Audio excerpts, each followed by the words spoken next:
नमस्कार विद्यार्थी मित्रांनो, इयत्ता 5वीच्या सर्व विद्यार्थी मित्रांचं आपल्या युट्यूब चॅनलवर सहर्ष स्वागत आहे। तर बेटा, या ठिकाणी आपण 5वा घटक जो आहे व्यावहारिक गणित या घटकामधील सराव संच 5.3 सरळ व्याज या भागावर आधारित आपल्याला सराव संच आपल्याला या व्हिडिओमध्ये शिकायचा आहे। सरळ व्याज म्हणजे काय बाबा? आता या उदाहरणामध्ये आपण बघितले, दोन उदाहरणे मी दिलेत। 10,8 दराने 5,000 रुपये मुद्दलावर 3 वर्षांचे व्याज किती? हे 10,000 काय आहे, मुद्दल काय आहे, व्याज काय आहे, तर हा भाग आपल्याला याच्यामध्ये शिकायचा आहे। समजा आपण बँकेकडून वगैरे कोणताही व्यवहार करताना बँकेमध्ये पैसे ठेवत असतो किंवा बँकेकडून कर्जाने पैसे घेत असतो, रक्कम घेत असतो, तेव्हा त्या रकमेला म्हणायचं मुद्दल। ती जी रक्कम आपण व्याजाने घेतो किंवा व्याजाने देतो, ठेवतो, त्या रकमेला, त्या पैशांना म्हणायचं मुद्दल म्हणायचं असते। मुद्दल म्हणजे पैसे, रक्कम, याला म्हणायचं मुद्दल। आणि मुदत म्हणजेच मुदतला काळ सुद्धा म्हणतात। किती काळासाठी ठेवली रक्कम? 2 वर्षासाठी ठेवली, 3 वर्षासाठी ठेवली, 4 वर्षासाठी ठेवली, 1 वर्षासाठी ठेवली, किंवा 1 वर्षासाठी घेतली कर्जाने रक्कम, 2 वर्षासाठी घेतली, तर याला म्हणतात मुदत किंवा काळ हा वर्षामध्ये असतो। 1 वर्ष, 2 वर्ष, अशा प्रकारे वर्षामध्ये असतो। आणि मुदत झाला, मुदतलाच काळ म्हणतात। आणि दसे हा एक भाग असतो। दसे म्हणजे काय आहे? दसे 8 राहते, 10 राहते, 15 राहते, कोणताही दसे राहू शकतो। मग दर साल, दर शेकडा, दसे म्हणजे दर साल, दर शेकडा। दर साल म्हणजे प्रत्येक वर्षाला, दर शेकडा म्हणजे 100 रुपयाला। शेकडा म्हणजे 100, म्हणजे 100 रुपयाला एका वर्षाचं व्याज 8 रुपये, 10 रुपये, 15 रुपये, त्या उदाहरणावरून कमी जास्त व्याज असू शकते। म्हणजे काही बँकांचं व्याजदर कमी असते, काही बँकांचं व्याजदर जास्त असते। आपण कोणाला कर्जाने रक्कम दिली तर त्याचं व्याजदर त्या देणाऱ्या व्यक्तीवर अवलंबून असते आणि घेणाऱ्या व्यक्तीवर सुद्धा अवलंबून असते। मग तो किती व्याज देतो आणि किती व्याज घेतो, म्हणजे दर साल, दर शेकडा, म्हणजेच या व्याजाचा दर म्हणतात त्याला। थोडक्यामध्ये काय म्हणतात? व्याजाचा दर। तर हे झालं मुद्दल, मुदत, दसे आणि सरळ व्याज। आता या सर्वांचं गणित असते एक। समजा आपल्याला मुद्दल माहित आहे, मुदत माहित आहे आणि दर माहित आहे। मग याचं एक सूत्र आहे बेटा, मदक। सोपं आहे, मदक भागिले 100। मदक भागिले 100 हे सूत्र लक्षात ठेवायचं। म्हणजे मुद्दल, द म्हणजे दर आणि क म्हणजे काळ। मदक भागिले 100 अतिशय सोपं सूत्र आहे। या सूत्रामध्ये किमती ठेवल्या की आपल्याला सरळ व्याज प्राप्त होते। आणि या सरळ व्याजाला थोडक्यामध्ये स सुद्धा म्हणतात। हे सुद्धा आपण समजून घ्या। स म्हणजे सरळ व्याज, म म्हणजे मुद्दल, द म्हणजे दर आणि क म्हणजे मुदत किंवा काळ। या दोन्ही बदल शब्द काय आहे? क आहे। आणि भागिले 100 अतिशय सोपं सूत्र। या सूत्रामध्ये ह्या किमती ठेवायच्या आणि जर सरळ व्याज विचारलं तर सरळ व्याज काढायचं। एखाद्या उदाहरणामध्ये मुद्दल विचारतात, दर विचारतात, काळ विचारतात, ते सुद्धा कसं सोडवायचं हे आपण या उदाहरणामध्ये सोडवताना बघूयात।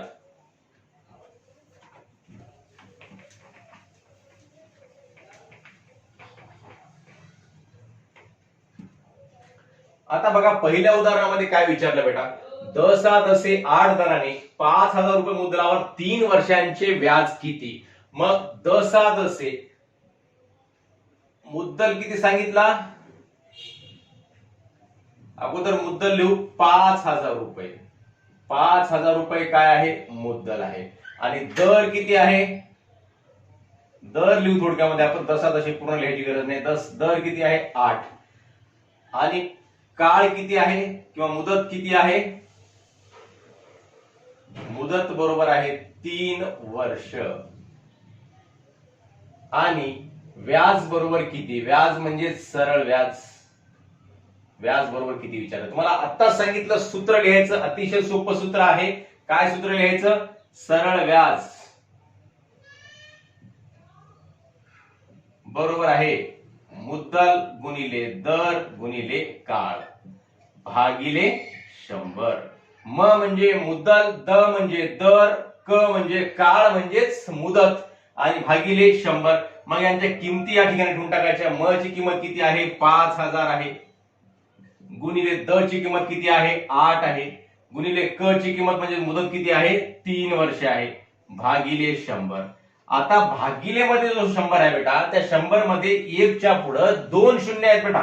मग हे खालचे 2 शून्य वरच्या 2 शून्य सोबत कटून जात असतात भागाकारामध्ये. लक्षात ठेवा, खालचे 2 शून्य कटले, वरचे 2 शून्य कटले. मग आता वर किती उरला बेटा? 50 गुणिले 8 गुणिले 3 बरोबर आहे 50 गुणिले 8 गुणिले 16 8 त्रिक 24. या दोघांचा गुणाकार करून घेतला. मग बरोबर आहे 24 शून्य शून्य आणि 24 पाचा 120. अशा प्रकारे 1200 रुपये जे आहे त्याचं काय झालं? सरळ व्याज झालेलं आहे. म्हणून सरळ व्याज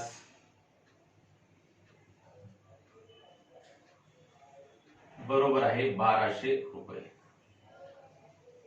अशा प्रकारे उत्तर काढलं आणि हे उत्तर काढून हे 1200 ला आपण राईट केलं. अशा प्रकारे हे गणित सोडवायचं असते. अतिशय सोपी पद्धत आहे. फक्त मदक भागिले 100. बदक आणि मदक, बदक लक्षात ठेवायचं, बदक वरून मदक लक्षात ठेवायचं. मदक भागिले 100 म्हणजेच काय असते? हे सरळ व्याज काढण्याचं सूत्र असते. आता दुसरं उदाहरण बघूया. दसादसे 5 दराने 8 वर्षांचे 1200 रुपयांचे. परत अजून काय करू आपण? मुद्दल अगोदर लिहू. मुद्दल बरोबर 1200, दर बरोबर आहे व्याजाचा दर लिहा वाटल्यास. व्याजाचा दर बरोबर आहे 5 आणि मुदत बरोबर आहे 8 वर्ष. आणि काय विचारलं मग? सरळ व्याज. तुम्हाला परीक्षेमध्ये एवढा वेळ नसते मुदल मुदत आणि दर सरळ व्याज वगैरे लिहित बसण्याचं. मग काय करायचं? सरळ सरळ व्याज सूत्र लिहून टाकायचं, सूत्रामध्ये किमती ठेवायच्या आणि उत्तर आणायचं. सरळ आपल्याला करता येते असं सुद्धा. फक्त हे आपल्याला समजावं म्हणून मी सर्व स्पष्टीकरण देत आहे. हे सर्व बाबी या ठिकाणी ज्या बाबी दिलेल्या आहेत त्या बाबी या ठिकाणी लिहित आहे बेटा. मग आता सूत्र लिहायचं सरळ व्याज बरोबर आहे म द क. म गुणिले द गुणिले क भागिले 100. म किती आहे? म आहे 1200.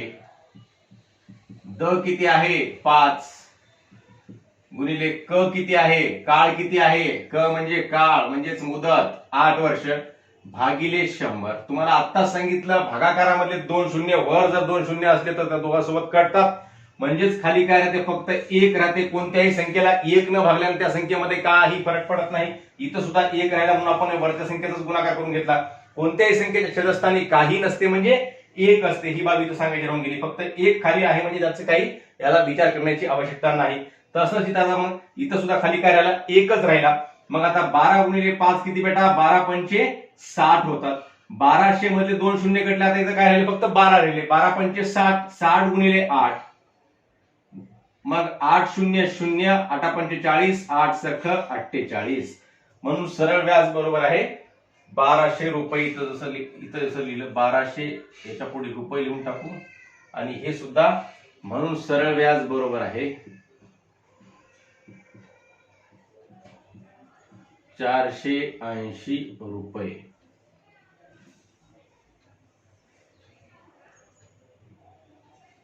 मग 480 रुपयाला या ठिकाणी राईट करून टाकू 480. अशा प्रकारे हे सरळ व्याज काढायचे असतात. असे आपण या ठिकाणी 2 उदाहरणं सोडवलेत. पुढील उदाहरणं लगेच सोडूयात. तर बेटा तिसरा प्रश्न आहे. दसादसे 5 दराने 6 वर्षांचे काही मुद्दलाचे सरळ व्याज 360 रुपये होते. तर मुद्दल किती? या ठिकाणी काय सांगितलेलं आहे? जी माहिती दिली ती लिहून घ्या. या ठिकाणी मुद्दल दिलेलं नाही. मग अगोदर काय सांगितलं? दर सांगितला. मग दर लिहू. व्याजाचा दर बरोबर आहे 6. 6 वर्ष व्याजाचा दर बरोबर आहे 5 सांगितलेला आहे. सॉरी 6 वर्षांचे म्हणजे मुदत सांगितली किती? 6 वर्ष. मुदत बरोबर आहे 6 वर्ष. आणि सरळ व्याजाची रक्कम सांगितली. किती सांगितली? सरळ व्याज बरोबर आहे 360 रुपये सरळ व्याजाची रक्कम सांगितली. आता या ठिकाणी मुद्दल काढायचं आहे आपल्याला. मुद्दल बरोबर किती. आता हे कसं काढायचं बाबा. आपल्या सूत्रामध्ये सरळ व्याज काढायचं सूत्र आपल्याला माहित आहे. मग कसं काढायचं बघा बरं बेटा. हेच सूत्र लिहायचं. सरळ व्याज बरोबर आहे, सरळ व्याज बरोबर म गुणिले द गुणिले क भागिले 100. आता या सूत्रामध्ये बेटा एखाद्या वेळेस सरळ व्याज दिलेला असेल, दर दिला असेल, काळ दिला असेल तर मुद्दल काढायचं असं सुद्धा असू शकते. एखाद्या वेळेस सरळ व्याज मुद्दल आणि काळ मुदत देऊ शकतात, दर काढायचा असते. एखाद्या वेळेस सरळ व्याज मुद्दल दर देतात, काळ किंवा मुदत काढायची असते. मग कसं करायचं. या सूत्रावरून इतर अजून 3 सूत्र तयार होतात. किती तयार होतात. 3 म्हणजे एकूण 4 सूत्र तयार होतात. म्हणजे कसं बघा बरं. आता या ठिकाणी आपल्याला मुद्दल काढायचे. मग कसं करायचं.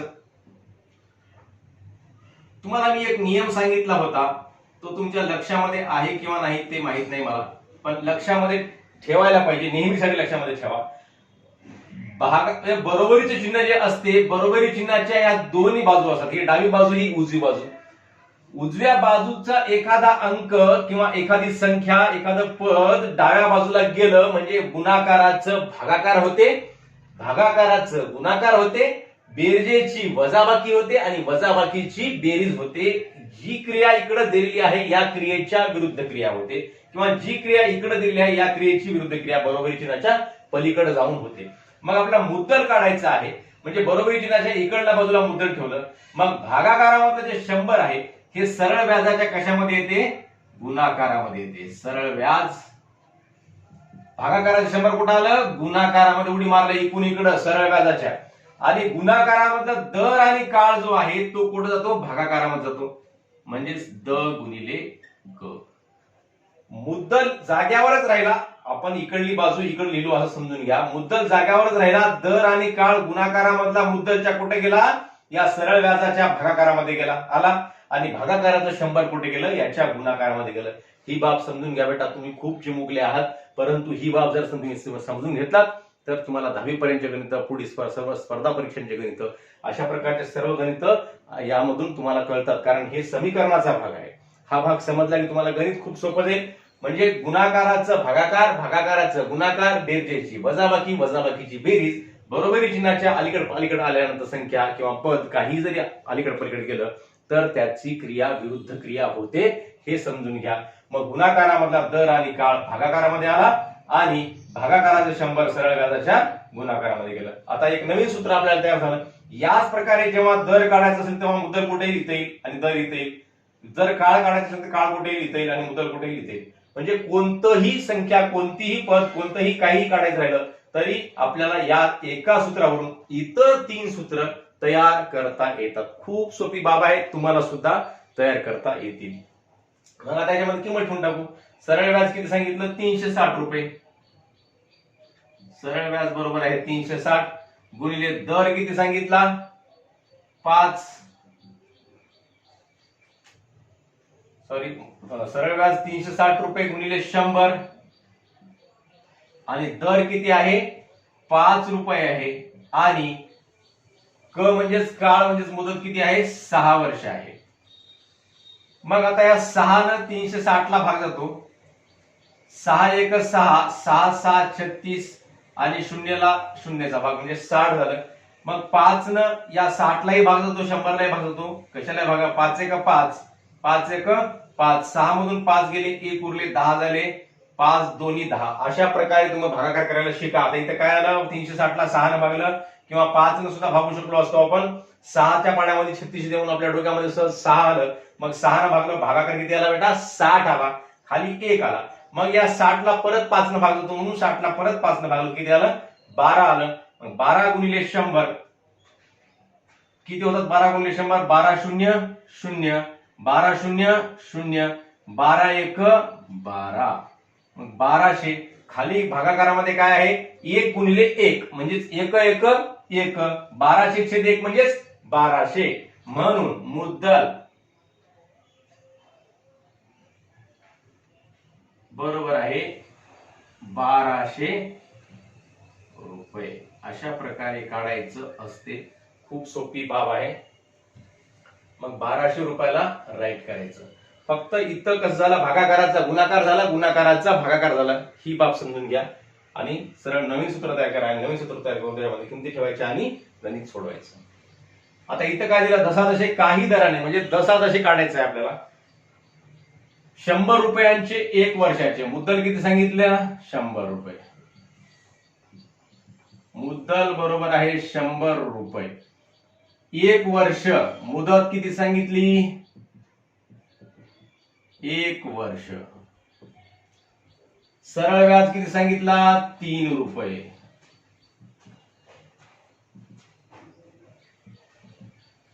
तर दर किती म्हणजेच व्याजाचा दर बरोबर किती. आता बघा बेटा, हेच सूत्र लिहायचं. सरळ व्याज बरोबर आहे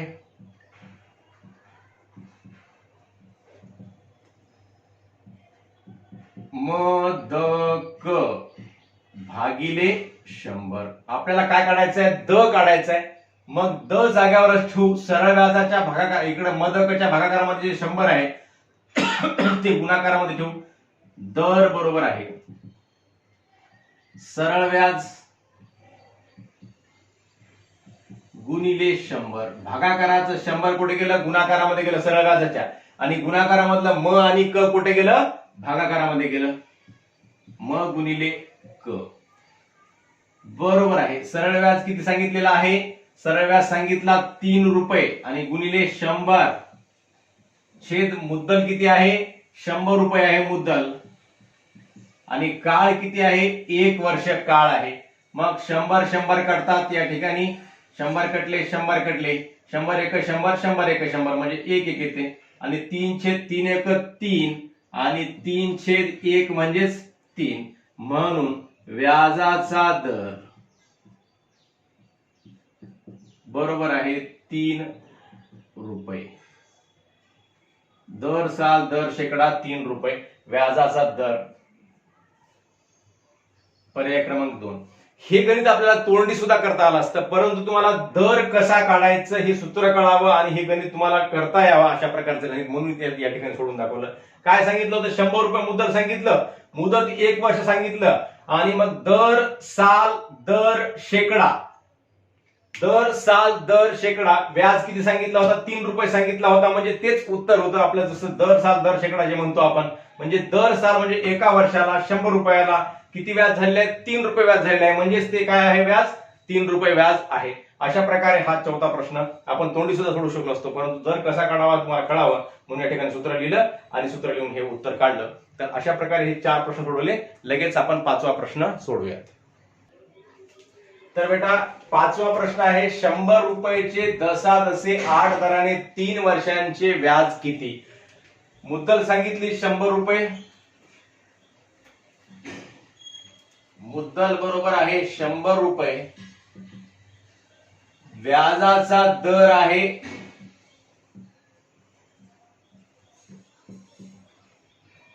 8 रुपये आणि मुदत आहे, मुदतलाच काय म्हणतात, काळ म्हणतात. मुदत बरोबर काळ लिहूयात वाटल्यास 3 वर्ष.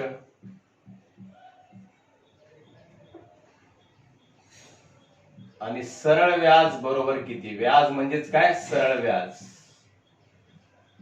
बरोबर किती. हे सरळ व्याज आपल्याला या ठिकाणी काढायचं आहे. सूत्र सोपं सूत्र आपणा सर्वांना नक्कीच पाठ झाला असेल.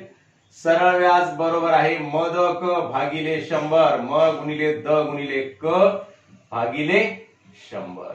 मग म किती आहे, 100 आहे. मुद्दल 100 आहे. दर किती आहे, 8 रुपये आहे. आणि काळ किती आहे, 3 वर्ष आहे. भागिले 100 ला भागिले 100. मग इथले 100 एक 100, 100 एक 100 हे दोन्ही कटले. 8 एक 8, 8 2 16, 8 त्रिक 24 रुपये. म्हणून सरळ व्याज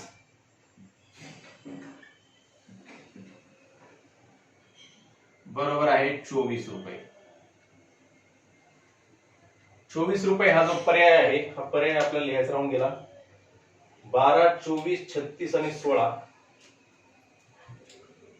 पर्याय क्रमांक 1 12 रुपये, 2 24 रुपये आणि 3 36 रुपये आणि 4 16 रुपये. तर यामधला 24 रुपये जो पर्याय आहे तो पर्याय बरोबर आहे, राईट आहे. अशा प्रकारे आपण या ठिकाणी 5 प्रश्न सोडवलेले आहेत बेटा. आणि 5 प्रश्नाचं या ठिकाणी 5 प्रश्नाच्या माध्यमातून मुद्दल म्हणजे काय, मुदत म्हणजे काय, सरळ व्याज म्हणजे काय आणि व्याजाचा दर म्हणजे काय, द सा द से म्हणजे दर साल दर शेकडा म्हणजे काय, हा पूर्ण भाग तुम्हाला समजावून सांगण्याचा प्रयत्न केलेला आहे. आपणा सर्वांना हा भाग नक्कीच समजला असेल व व्हिडिओ आवडला असेल तर आपल्या मित्रांना नक्की शेअर करावा व व्हिडिओवर लाईक व कमेंट सुद्धा अवश्य करावे मुलांनो. धन्यवाद.